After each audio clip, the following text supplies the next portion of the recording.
the offerings of first fruits to be offered to God? This is the question that we seek to answer today as we continue our verse-by-verse study of the book of Leviticus on walking through the Bible. The glory of his cross. If you have a Bible with you, turn to Leviticus chapter 2. We're going to be reading from verses 11 to 16. If you don't have a Bible, don't worry. Just follow along with us on the screen. The version that we'll be reading from is the New King James Version. So, Leviticus chapter 2, beginning at verse 11. No grain offering which you bring to the Lord shall be made with leaven, for you shall burn no leaven, nor any honey in any offering to the Lord made by fire. As for the offering of first fruits, you shall offer them to the Lord, but they shall not be burned on the altar for a sweet aroma. And every offering of your grain offering you shall season with salt. You shall not allow the salt of the covenant of your God to be lacking from your grain offering. With all your offerings you shall offer salt. If you offer a grain offering of your first fruits to the Lord, you shall offer for the grain offering of your first fruits green heads of grain roasted on the fire, grain beaten from full heads. And you shall put oil on it and lay frankincense on it. It is a grain offering. Then the priest shall burn the memorial portion, part of its beaten grain and part of its oil, with all the frankincense as an offering made by fire to the Lord. In our last episode, we dealt with the second type of offering that would be offered to the Lord, that of the grain offering.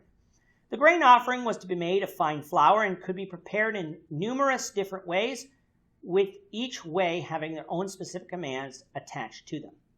One thing that was consistent about them is that they were to be unleavened. Coming to verse 11, we find that no grain offering that was to be brought to the Lord was to be made with leaven, for no leaven or honey was to be burnt on the altar in any offering to the Lord made by fire. If you recall from Exodus 12, the bread that they were to eat as part of the Passover before coming out of Egypt was unleavened due to the haste needed in preparing it. God desired in his sacrifices the same thing, hence this restriction. In the New Testament, pride, hypocrisy, and sin in general are represented by leaven, things that would spoil the spiritual sacrifices that we offer to God.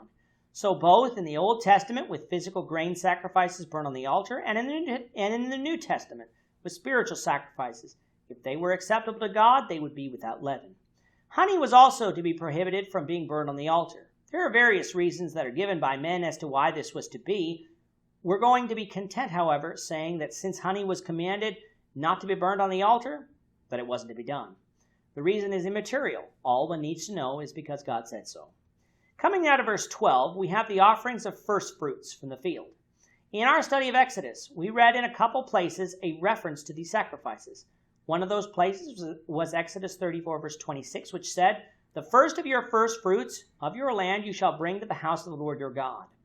In that passage, God was not specific on how this offering was to be made. Here in Leviticus 2, he is. The offering of first fruits was to be made to the Lord, but not burned on the altar. One of those reasons is because some of these first fruits would have contained leaven, something that verse 11 prohibited from being burned on the altar. What was commanded, however, that these sacrifices were offered with salt. In fact, every offering of their grain offering was to be offered with salt, something we hadn't read of as of yet. Salt, recall, is a preserver and a symbol of purity. So what the salt was used for is to show that the covenant made between God and Israel was pure and would be preserved throughout their generations. When it came to the offering of first fruits of wheat, there were specific instructions as to how this offering was to be prepared. The wheat to be offered was that of the green heads, meaning not yet ripe heads of wheat, which was to be dried out by fire so that they could be beaten out. Once this was done, they were to put oil on it as well as frankincense and offer it as a grain offering. This would mirror that of the raw grain offering found in verse 1, with the difference being that this would be the first fruits of the wheat, whereas the sacrifice in verse 1 was wheat at other points of the year. Like all of the other grain offerings made with wheat, the priest would take a memorial portion and burn that on the altar, unlike the rest of the first fruits offerings, which he was not to burn on the altar. This would be an offering made by fire to the Lord. So as we can see, there were 3 different forms of grain offerings, one of wheat at any point of the year except first fruits, the general first fruits offering, which could contain leaven, and the first fruits offering of wheat. Each of these had specific instructions to be followed in order to be pleasing to God. Today, we don't offer these physical sacrifices to God, instead offering spiritual sacrifices to God through our service to him. With that, our time is up for today. Lord willing, we hope you'll join us for tomorrow's discussion of Leviticus chapter 3, verses 1 to 11, as we continue our walk through the Bible, one verse at a time. Thank you for watching today's episode.